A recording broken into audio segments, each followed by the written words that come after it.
On a still, sour night in late October, with no wind to stir the brittle leaves that had long since curled up and died, Evan Kramer drove his rusted Toyota Corolla down the long stretch of Highway 14 between Willard and Hawkins in Missouri. It was one of those nights when the clouds hung heavy in the sky, not quite raining, but just damp enough to slick the road and keep the whole world glistening under the yellow haze of his high beams. Evan was exhausted, and the silence on the road was getting to him. The radio had died miles back, and his phone had no reception.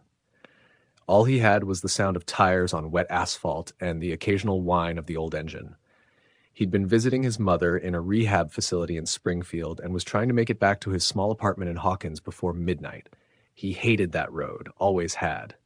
It was too empty, too dark, and always smelled faintly of something burnt, like singed hair or scorched leaves. But there was no other route unless he wanted to tack on an extra hour to his drive, and Evan didn't have that in him. His eyelids drooped as he fought off sleep, gripping the steering wheel with fingers that felt too stiff for his age. Somewhere just past a collapsed barn he always used as a landmark, he saw her. A figure on the side of the road, just standing there. She was dressed in a long white dress, soaked at the bottom like she'd been walking through a marsh. Evan's first instinct was to slow down, but then he hesitated. It was too late for hitchhikers, and something about her didn't sit right. Still, the way her arms hung at her sides, how she didn't even move to flag him down, it made something in him twist. He eased off the gas. Maybe she needed help. He rolled down the window as he approached, the humid air hitting him like a wet cloth. "Hey!" he called, leaning out slightly. "You all right?" She didn't respond, didn't even flinch. He came to a full stop, idling beside her. The woman, young, maybe in her 20s, turned her head slowly to look at him. Her skin was pale and damp, her eyes too wide, her mouth parted like she was going to say something, but no words came out. "Do you need a ride?" Evan asked, voice trembling now. He regretted stopping. She nodded once, a slow, deliberate nod that didn't match the urgency someone stranded on the side of a dark highway should have had. She walked around the car and climbed into the passenger seat without a word. Her dress squished wetly against the upholstery, but she didn't seem to notice or care. Evan forced a nervous smile. "Where are you headed?" She didn't answer. He looked at her briefly before returning his focus to the road. Her hair was long, stuck to her face like she'd been in the rain, but he hadn't seen any coming down. She stared straight ahead, unmoving. "All right," he said, trying to mask the unease creeping up his neck. "We'll get you to town. Maybe drop you at the diner. Someone there'll help." Still nothing. 10 minutes passed with only the hum of the engine to keep him company. He couldn't help glancing at her every few seconds, heart thudding louder each time. Her breathing was almost non-existent, barely a rise and fall in her chest. But she blinked. She blinked, and that kept him from pulling over and telling her to get out. Finally, he said, "You got a name?" She turned to him and smiled. It wasn't a warm smile. It was too wide, stretching too far, like her skin was being pulled from the inside. Evan nearly jerked the car when he saw her teeth, blackened at the gums, some missing altogether, and those that remained were cracked like old porcelain. "No," she said softly. "But you do." The headlights flickered. "What the hell?" Evan muttered, tapping the dashboard. The radio, which had been completely dead, let out a burst of static, then a shrill, high-pitched whine that made him wince. He turned back to the woman, but the seat was empty. Screeching to the side of the road, he threw the car into park, his heart racing like it was trying to tear through his chest. He got out, scanning the highway, the trees, even the ditch nearby. No one. He opened the passenger door, half expecting her to be crouched down or maybe curled up on the floor. Nothing. His hands shook as he closed the door and got back in. The moment he sat down, the car filled with the smell of stagnant pond water. He gagged, rolling the windows down, but the smell clung to his clothes, his skin. And then he heard it, breathing. Not his own. It was slow, heavy from the back seat. He turned his head slowly, every muscle in his body tense and ready to bolt. She was there. Her hair draped over her face, body twisted at an unnatural angle like she'd been shoved into a space too small. Her hands gripped the back of his seat, fingers long and too many joints. Her mouth was near his ear now. "You're taking me home." He screamed, jumped out of the car, and didn't look back. Evan ran down the middle of the highway, barefoot, after kicking off his shoes in panic, until he saw a pair of headlights coming toward him. It was a county sheriff. They found him shaking, eyes wide, muttering about a woman in his car. The officer checked, of course. Nothing there. Not in the seat, not in the back. No dampness, no smell, no trace. But when they asked Evan why the passenger seat belt was fastened and wet, he had no answer. Evan never drove that road again. He moved out of Hawkins a few months later, quit his job, tried to forget. But the dreams kept coming. She would be there, standing by the side of the road, smiling, sometimes in the rearview mirror, sometimes outside his apartment window on a still night. Always silent, always watching. Eventually, he checked himself into a hospital, told them he was hearing things, seeing things. They put him in a quiet ward with no windows and no visitors. And still, on some nights, nurses reported hearing water dripping in his room, though there were no leaks. Sometimes they found wet footprints leading to his bed. And once, a nurse swore she saw a woman standing at the foot of his bed in a soaked white dress, staring down at him. They told her it was stress, sleep deprivation, that she'd imagined it. But Evan died 2 days later. Heart attack, they said. He died with his mouth wide open, hands gripping his own throat, eyes frozen in pure terror, and the last thing anyone heard him whisper was, "She found me."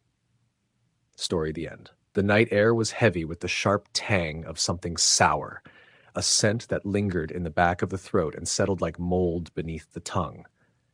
There wasn't a breeze in the air, nor the sound of cicadas or crickets. It was too still, unnaturally so. No distant barking dogs, no rustling leaves, just the low, vibrating hum of something that felt wrong. It was in a small Kentucky town, the kind that didn't make it onto maps, the kind with one diner, one post office, and a town square that closed down before the sky turned orange. That night, Danielle Morgan had been staying at her uncle's house on the edge of the woods, a place that had once been a family farmhouse, before renovations turned it into a weekend getaway for relatives who never stayed more than a night. Danielle was 32, a travel nurse between assignments, and after a rough stint in Detroit, she'd taken her uncle up on his offer to spend a few nights at the family house while it was empty. She wasn't one for ghost stories or superstition. The house was old, sure, but it had running water, decent Wi-Fi, and a clawfoot tub she'd been looking forward to soaking in. She arrived late Friday, unpacked lightly, and cracked open a bottle of red wine by the fireplace. That first night, the silence was unsettling, but not enough to keep her awake. She slept deeply, the kind of rest that only came from being far from car horns, overhead pages, and fluorescent lights. But she woke suddenly at 3:17 a.m., paralyzed with dread. Her chest felt tight, her breath catching like a hiccup just out of reach. There was no noise, no sudden knock, no crash, just the weight of being watched. She turned on the bedside lamp. The soft amber light pushed the shadows back into the corners. The feeling faded as soon as she sat up, as if whatever had come near had recoiled from the light. She got up, checked the windows, nothing. The doors were locked. Her phone still had power. She chalked it up to exhaustion and too much wine. She went back to bed, but left the light on. The next morning, she noticed something strange near the back door. A single boot print. Not hers. Bigger. Wetter. The weird thing was, it hadn't rained. The floor was dry except for the lone, muddy print just inside the doorframe. She stared at it for a long time. Touched it. It was real. But it wasn't smudged, and there weren't any others, like someone had stepped in from outside and just disappeared. She mopped it up and told herself maybe her uncle had stopped by and tracked it in, even though he was hours away in Nashville and she hadn't heard any car pull up. Maybe a neighbor? But there were no neighbors close enough to just drop by unannounced. Still, she locked the door a little tighter that night. Saturday evening, the air felt sour again, like the night was rotting from the inside out. She tried to relax, watched a movie, made pasta, lit some candles, but the silence was oppressive. She could hear the hum of the refrigerator and the ticking of the grandfather clock in the hallway, but beyond that, there was nothing. No owls, no wind. Just that thick quiet that makes your ears ring. She was reading in bed around 11 when she heard the knock. It wasn't loud, just 3 soft, deliberate taps on the back door. Her heart jumped. She froze. Another 3 knocks, like someone testing her resolve. She didn't move, didn't even breathe. She waited, counting in her head. 10 seconds, then 20. Nothing. She slowly got out of bed and crept to the kitchen. Her bare feet barely made a sound against the old wooden floors. She peeked through the curtain. The porch light was out. She couldn't see anything. She turned on the light and slowly opened the door, heart racing. The porch was empty. The ground was dry. No footprints. No movement. Just that dead stillness pressing in from the trees. She went back to bed with a knife from the kitchen tucked under her pillow. At 3:17 a.m. again, she woke up, this time from the sound of someone breathing. Not heavy breathing, but close. Intimate. Right behind her ear. She spun around, expecting someone, something, but the room was empty. The breathing stopped instantly. Her heart pounded so hard it hurt. She turned on every light in the house, walked room by room. Nothing. No open windows, no unlocked doors. She didn't sleep the rest of the night. By Sunday, she was done.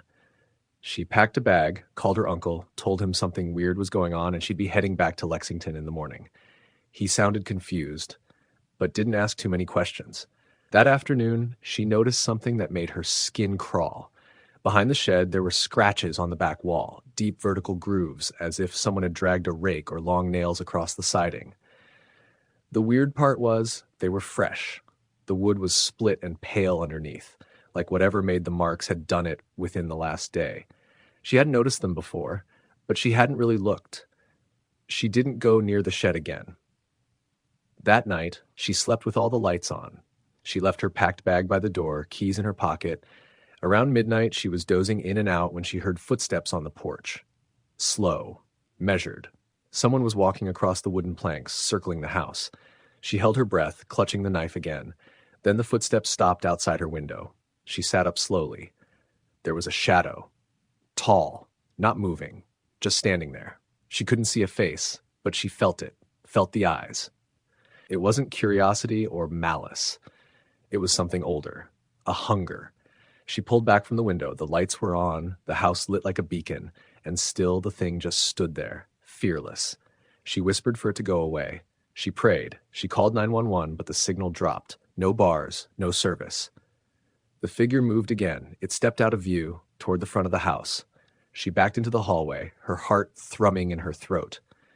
She had the sudden urge to hide, to make herself small. She crouched in the closet under the stairs and held the knife tight. Then the front door knob started to turn. She hadn't heard it unlock. She was sure she double-checked it. Click, the sound of the latch giving way. The door creaked open. Soft footsteps entered the living room. Then silence. She waited and waited. She could hear her own pulse in her ears. Sweat trickled down her back. Then, knock, knock, knock on the closet door. She almost screamed. The knife shook in her hands. The door didn't open. Nothing moved. Then in a low voice, right on the other side, it whispered, "I see you." She stabbed through the door without thinking, blindly. Hit nothing. Threw the door open. No one. The room was empty. But on the floor in front of her, another muddy boot print. The same size, same shape in the air, damp earth and something rotten. She left that night, drove through the darkness until the sun rose. Didn't look back once. Didn't stop until she hit the city. A week later, her uncle called. "Danielle," he said, "when were you planning to tell me about the hole under the shed?" She didn't understand. "What hole?" "The one I found when I came back," he said. "Big one, fresh, like something dug it out, deep too, at least 6 feet. Weirdest thing." She didn't know what to say. Her mouth went dry. "And that's not all," he continued. "You know that old picture in the hallway? Of great-grandpa and his brothers?" She remembered. Black and white, faded. The men unsmiling, standing with stiff shoulders in front of the very same shed. "Well," he said, "there's someone else in it now. Another man, standing off to the side, tall, long coat, face all shadowed. I swear, Danielle, he wasn't there before." She hung up and never spoke of it again. But she still wakes up at 3:17 a.m., sometimes gasping, sometimes hearing the knock, and sometimes, just outside the window, she sees the silhouette. Waiting story, the end. The small town of Millfield, Pennsylvania wasn't much to look at on a bright, sunny afternoon. Tucked away between dense woods and rolling hills, it was the kind of place where everyone knew everyone, and the biggest news was usually who got a new pickup truck or which diner changed owners. But at night, especially on those still, sour nights when the fog hugged the ground and the wind barely whispered through the trees, Millfield took on a different face, one that made even the most hardened locals pull their coats tighter and check their locks twice. I never believed in ghosts or the supernatural. Not really. I grew up in Millfield, went to the same schools, drank at the same bars, and knew all the stories people told just to scare each other. Ghost stories were fun, a way to pass a cold winter evening, but nothing more. That is until the night I spent in the old Barlow House. The Barlow House was a sprawling Victorian mansion sitting on the outskirts of town, half swallowed by overgrown hedges and cracked sidewalks. It had been abandoned for decades, the paint peeling like dead skin, the windows boarded up. Rumor had it that old man Barlow had gone and vanished inside the house one night, never to be seen again. After that, the place was avoided. Even the local kids dared not go near it, except for the occasional thrill seeker trying to prove their bravery. I wasn't a thrill seeker. I was a reporter for the local paper, the Millfield Gazette, and I had been assigned to write a piece on the house's history and the legends surrounding it.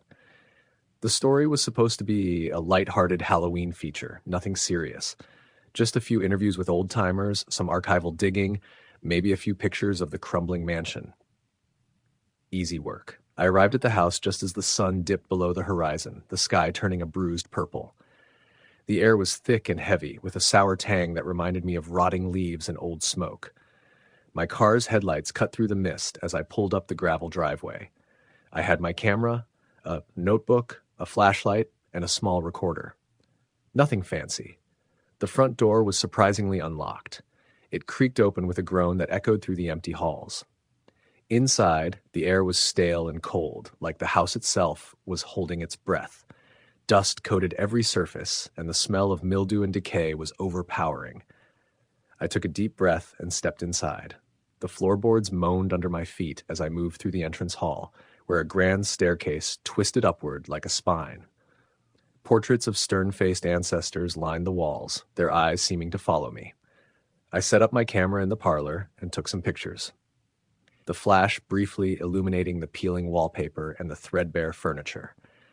I started recording notes into my notebook, writing down everything the old residents of Millfield had told me.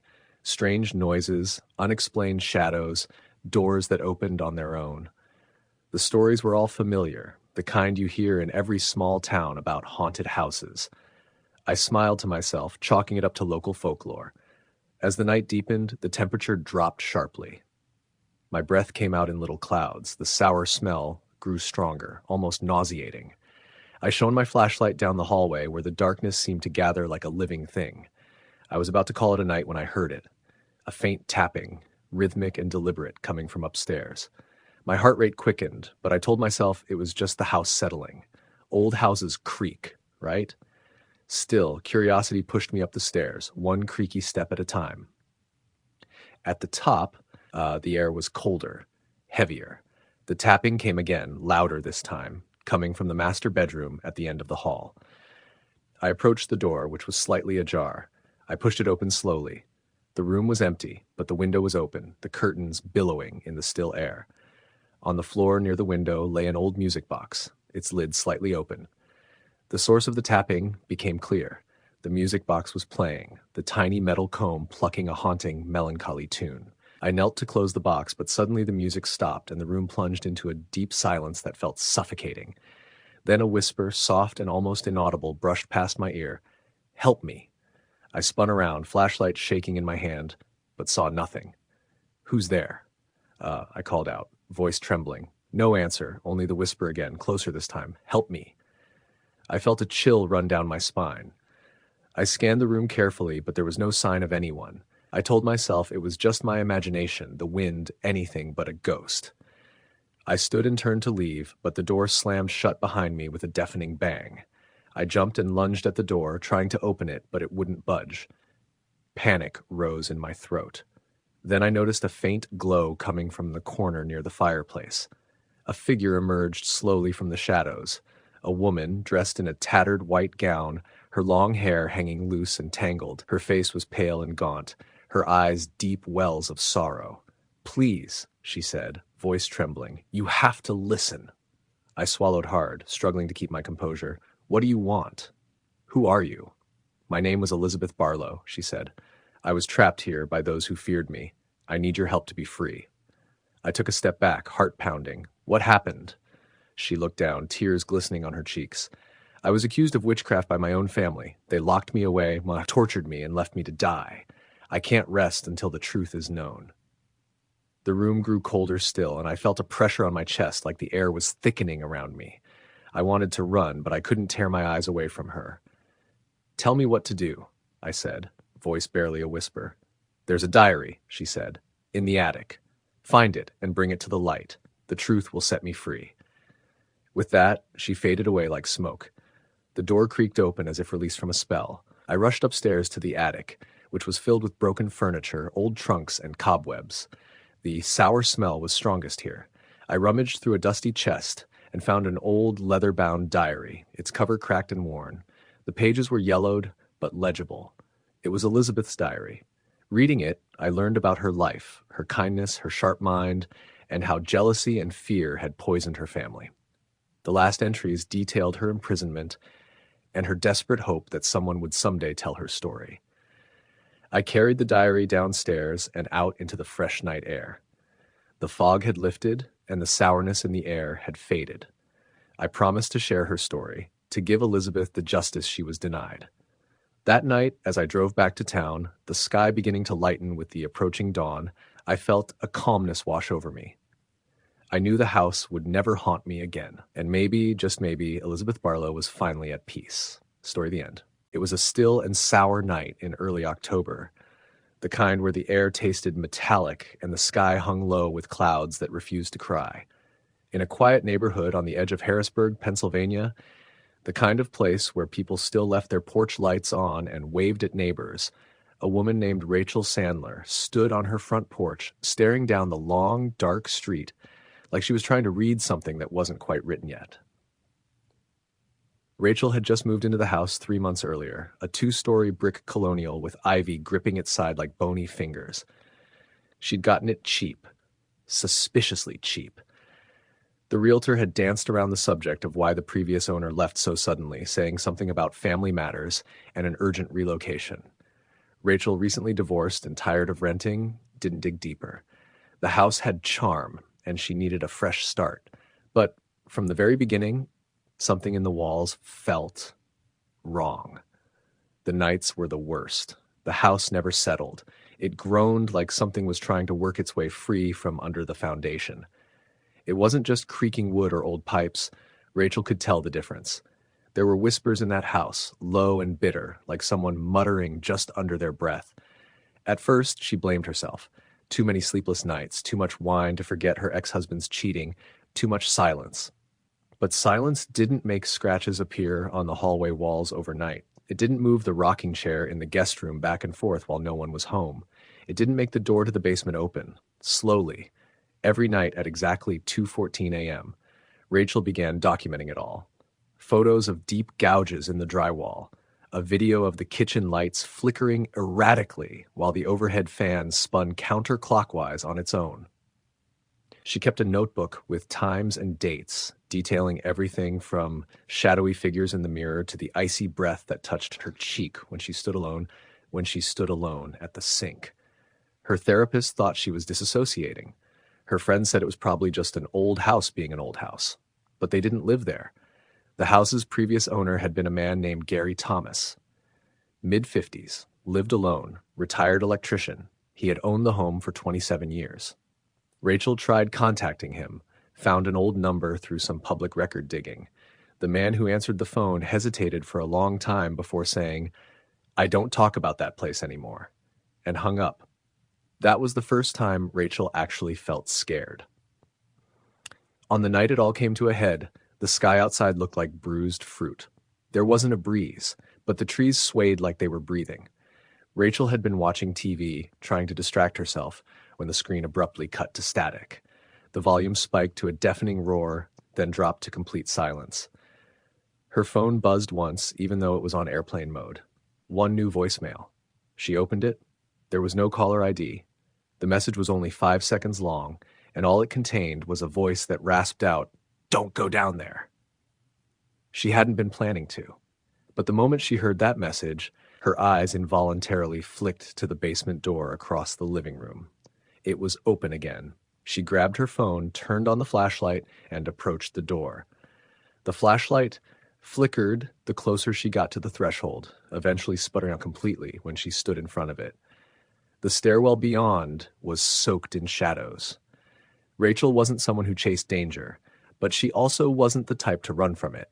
She'd survived a toxic marriage, a financial collapse, and a mental breakdown. A haunted house? That was manageable, or so she told herself.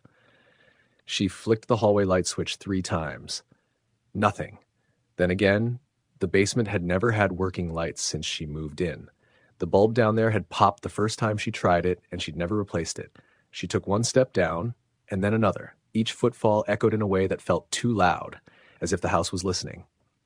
Halfway down, she felt something brush against her ankle. She jerked, lost her balance, and tumbled the rest of the way down.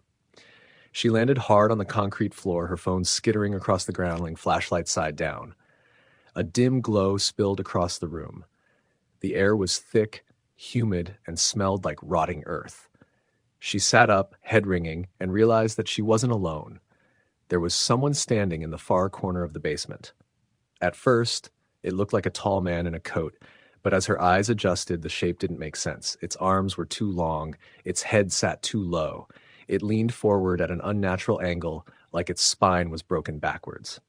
She scrambled toward her phone, but before she could reach it, the thing whispered, "You came down." Rachel froze. The voice was like a dead battery trying to start a car. "You heard me, but you came anyway." Her breath caught in her throat. "Why?" it hissed. She couldn't answer.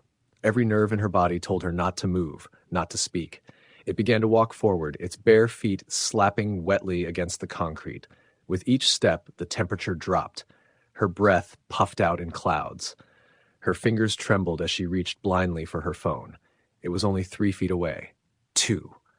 Then the thing dropped to all 4s and scuttled at her with speed that didn't belong to anything living. Rachel grabbed the phone and turned, shining the light directly into its face. There was no face, just a slick, writhing surface like a bag full of worms. She screamed and threw the phone at it. The light went out. Pitch blackness swallowed everything. Then came the sound of its limbs on the concrete, crawling fast, right up to her ear. "I live in the walls," it whispered. "I live in the dark. I live here." And then it was gone. The basement was still. Rachel's hands fumbled for the steps. She climbed in the dark, bruising her knees, scraping her palms. The door at the top was closed. She twisted the knob. It didn't move. She pounded and screamed. From the other side, she heard the unmistakable click of the deadbolt sliding into place. She stayed in the basement until morning. When the sun finally bled in through the narrow window at the top of the wall, she found the door unlocked. She left everything behind, her clothes, her laptop, even the notebook full of experiences. She ran barefoot down the street and called the police from a neighbor's porch. An officer went with her later that day. They found no damage to the basement, no creature, no sign she'd ever been locked in, just an unfinished room with old paint cans and a rusted water heater. But Rachel noticed something. On the far wall, where the shape had stood, the bricks looked fresher. She asked the officer about it. "Probably patched from an old leak," he said casually. "These houses are full of stuff like that." But Rachel went back later with a crowbar she borrowed from a friend. When no one was looking, she pried at the brick. Behind it was a cavity, about the size of a person. Inside were 2 things, a blackened tooth and an old mildewed wallet that once belonged to Gary Thomas. Rachel never called him again. She moved across the country within 2 weeks and changed her number. But some nights, especially the still, sour ones, she swears she can still hear the voice on the voicemail. "Don't go down there." She listens to it once a year, and she never turns the lights off anymore. Story the end. The air that night felt unusually still, like the whole town had taken a deep breath and was waiting for something to happen. Willow Creek, a small rural town in northern Arkansas, had been under a suffocating humidity all day, the kind that made sweat stick to your back no matter how many times you wiped it off. The forecast hadn't called for rain, but the clouds that hung overhead told a different story. Gray, bloated, and unmoving. Matt Reynolds 32 years old and recently divorced, had just moved into a rental property on the edge of town. The place sat on the end of a gravel road, surrounded by low-hanging trees that cast deep shadows even during the day. The house was old, built in the 1940s, and looked like it had been standing mostly untouched for decades. The landlord, a soft-spoken older man named Hank Mercer, didn't say much when Matt signed the lease except that it had some age to it, and to just let things be as they are. Matt didn't think much of it. He wasn't superstitious and had grown up with all kinds of haunted house rumors around town. He figured it was just an old house that creaked a little more than it should.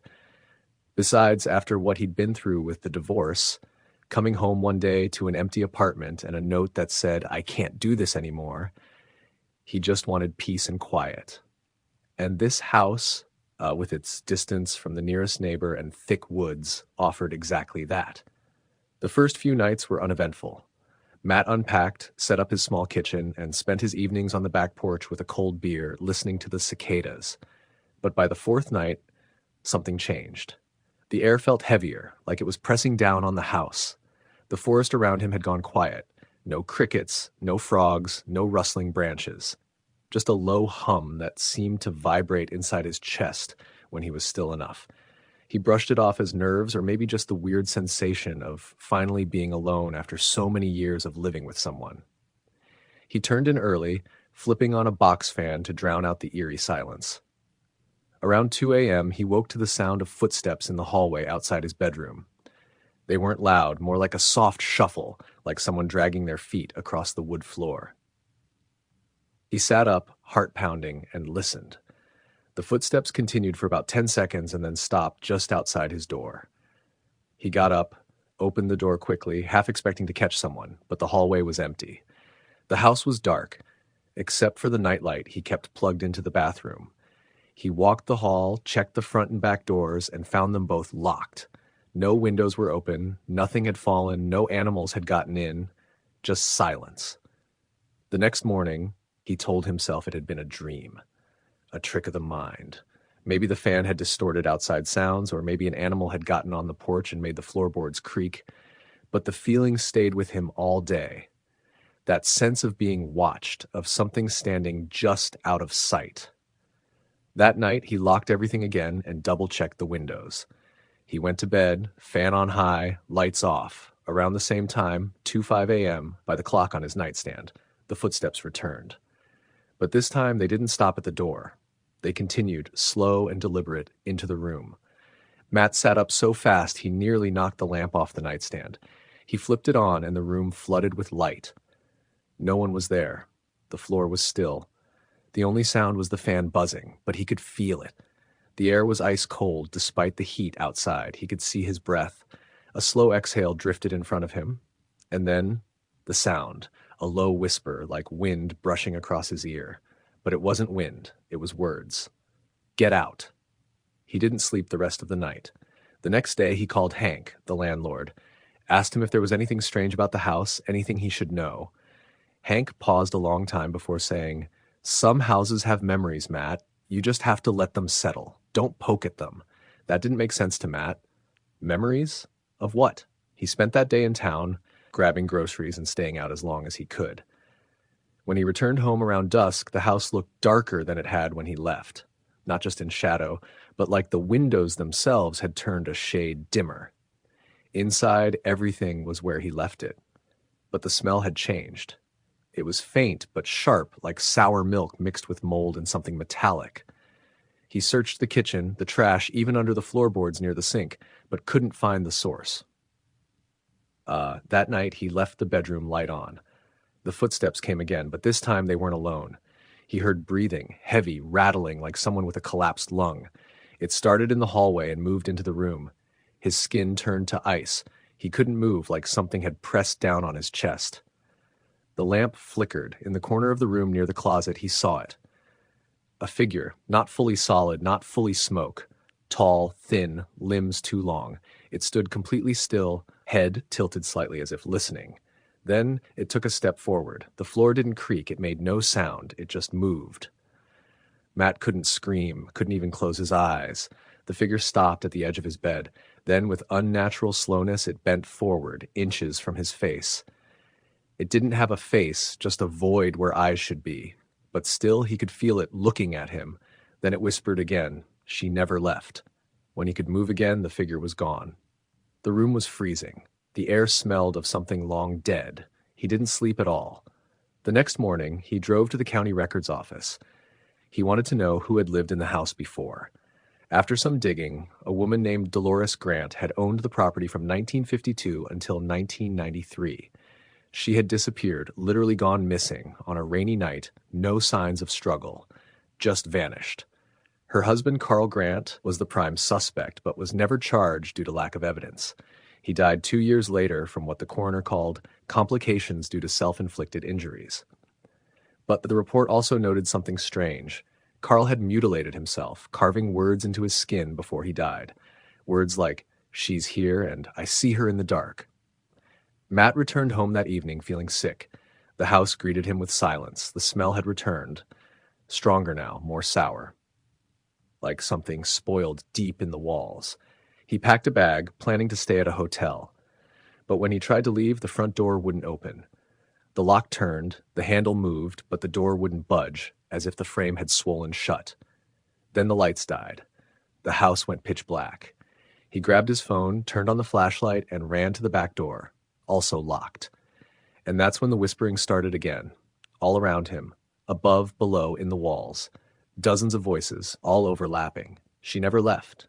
Get out. Don't wake her. Don't open the door." The temperature plummeted. He backed into the living room and saw her. Dolores. This time she was clearer. Her hair was wet, hanging over her face. She wore a nightgown soaked at the hem. Her mouth hung open too wide, eyes pale and empty. She floated. Her feet never touched the floor. And then she screamed. Not like a person, but like something breaking open from the inside. The sound hit him like a wall. The windows shattered. The fan in the bedroom exploded. Every light bulb burst. And then, darkness again. He woke up on the floor the next morning. It was hot. The house was quiet. The front door opened like nothing had happened.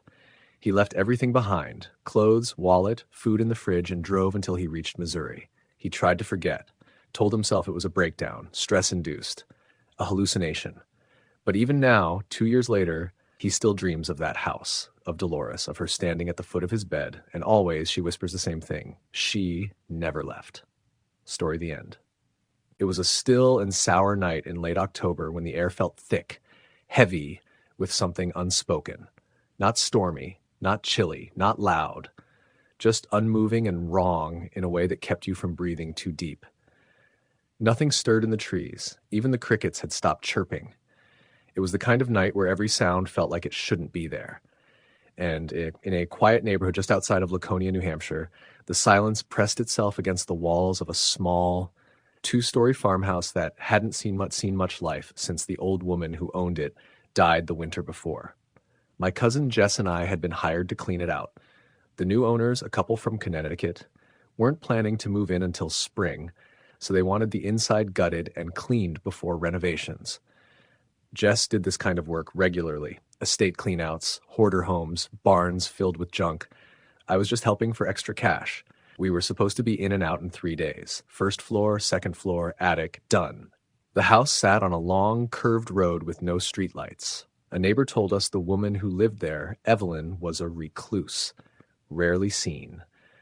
Never had visitors. She died alone in a chair facing the front window. Heart failure, natural causes, no signs of distress. The body wasn't discovered for almost a week. We started with the downstairs. It was dusty and smelled like dried herbs and old, moldy wood. There were still dishes in the sink, some kind of tea crusted into a chipped ceramic mug. The living room was mostly empty, just the chair Evelyn had died in, a small table with a lamp, and a heavy old bookshelf full of yellowed paperbacks and nursing books. There wasn't anything particularly creepy about the house at first, just sad. It felt like a place someone had once loved, then slowly gave up on. Jess and I moved steadily through the kitchen and pantry. The fridge had already been emptied by whoever did the initial clean-out. There were a few moldy cans in the cupboards and a drawer full of old letters, most of them unopened, all from the same P.O. box in Maine. Jess read one and made a face. Weird. This one just says, "You shouldn't have done it, Evelyn." No return address. By the second night, we had cleared most of the first floor. The stillness in the air didn't let up. No wind, no owls, nothing. Just that sour, invisible fog of unease pressing against the windows. That's when I started hearing the sounds. At first, it was just creaking, normal house stuff, I thought, settling beams, expansion from the heater. But then I noticed the pattern, always around the same time, 11:24 p.m. I'd hear 3 slow, deliberate knocks, like someone tapping wood with their knuckle. Then nothing. It happened 2 nights in a row. Jess swore she didn't hear it. On the third night, we moved up to the second floor. There were 2 bedrooms and a tiny bathroom. The rooms looked untouched, beds still made, closets still full. Evelyn's room had a vanity mirror and a nightstand cluttered with pill bottles, dried flowers, and a framed photograph of a young man in military uniform. No name, no date.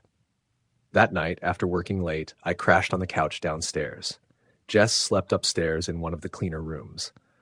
Around 11:20, I turned off the light and laid back, trying to ignore the heavy stillness outside. The air smelled faintly of mildew and something metallic. Then, right on time, 11:24 p.m., the knocks came again. 3 of them. Clear. Heavy. Not on the walls this time. On the window right behind my head. I shot up and turned around. Nothing. Just empty glass looking out into the dark. I woke Jess and told her. She mumbled something about raccoons and went back to sleep. The next day, we opened the attic. It was cramped and cluttered with boxes, most of them labeled with dates from the 1970s and 80s. Old medical books, faded photo albums, and a rusted metal trunk locked with a chain. It took us almost an hour to pry it open. Inside were dozens of journals, leather-bound, handwritten, all by Evelyn. I skimmed a few pages. They weren't what I expected. Instead of daily life stuff, they were filled with strange phrases and warnings. One entry read, "He stands behind the door, just out of sight. He waits until the quiet swells. That's when he knocks." Another, "Do not speak to the man with no eyes. Do not open the door after midnight." I showed Jess, but she was too tired to care. "Probably dementia," she said, tossing a journal back in the box. "Let's just finish the damn attic." We worked through the afternoon, barely speaking. The air was getting worse. Stale. Jess kept sneezing and said it felt like the walls were pressing in. By dusk we were done, except for one narrow crawl space behind the chimney. It had a small wooden door nailed shut. Jess was curious and pried it open. Inside was a black cloth bundle, wrapped tight in twine. It smelled foul, like rot and soil. Jess unwrapped it. It was a doll, not a plastic one, a handmade thing with button eyes and a stitched mouth. Limbs made from twigs wrapped in cloth. Something about it made my stomach twist. There were small bones sewn into its torso. Bird bones, maybe. The eyes were uneven. One button, one smooth stone. I told Jess to put it back, but she laughed it off. "It's just a creepy doll, dude. Probably something she made to scare off Jehovah's Witnesses." She took it downstairs and set it on the mantel. That night, neither of us could sleep. I stayed on the couch again. Jess locked her door upstairs. At exactly 11:24 p.m., the knocking came, this time louder. And not just 3 knocks, 6, all from different parts of the house. Walls, ceiling, floor. Jess came downstairs, pale and shaking. "I heard it too," she whispered. We sat together in the kitchen, lights on, both clutching mugs of cold coffee, saying nothing. At 12:03, the kitchen lights flickered and went out. Then we heard movement from the living room, soft, dragging, something brushing the floorboards. We didn't go check. We just sat frozen until the lights flickered back on 3 minutes later. The doll was gone. We searched the house, room to room. It was nowhere. Not in the living room, not on the mantel, not in the attic. At some point, Jess asked if I was messing with her. I swore I wasn't. She looked shaken but didn't press it. That was our last night in the house. The next morning, Jess wanted to finish loading the truck, get our check, and leave. I agreed. While packing up, I found the doll again. It was sitting on the front porch swing. Its stitched mouth was missing. I didn't tell Jess. We drove back to her place and dropped the keys off with the realtor. Neither of us said a word the whole ride home. We were both exhausted, but more than that, it felt like something had followed us. The air clung to us. Even when we opened the windows, it didn't feel like we were breathing fresh air. A few nights later, Jess called me in the middle of the night. I answered groggily. She was whispering. "He was in my room. I asked who. She didn't respond, just said he was standing there, not moving. No eyes. Then she hung up. The next day, I drove to her place. She didn't answer the door, so I used the spare key she'd given me months earlier. The place was cold. All the windows were open. Her bedroom was empty. The covers were thrown off the bed, and there were deep scratches on the wood floor, as if someone had dragged their nails across it in a circle. I called the police. They found her a week later in the woods 2 towns over. Alive, but not well. She was half naked, covered in dirt, muttering something over and over. Don't answer the knocking. She was placed in psychiatric care. Still there as far as I know. Won't talk to anyone. Won't let anyone touch her. Every night she insists on locking herself in a padded room and taping a towel under the door. I tried to move on, I really did, but I still hear the knocking, always at 11:24, always 3 times at first, then more. I never answer, I never look, but I keep the lights on now, every night. Story the end.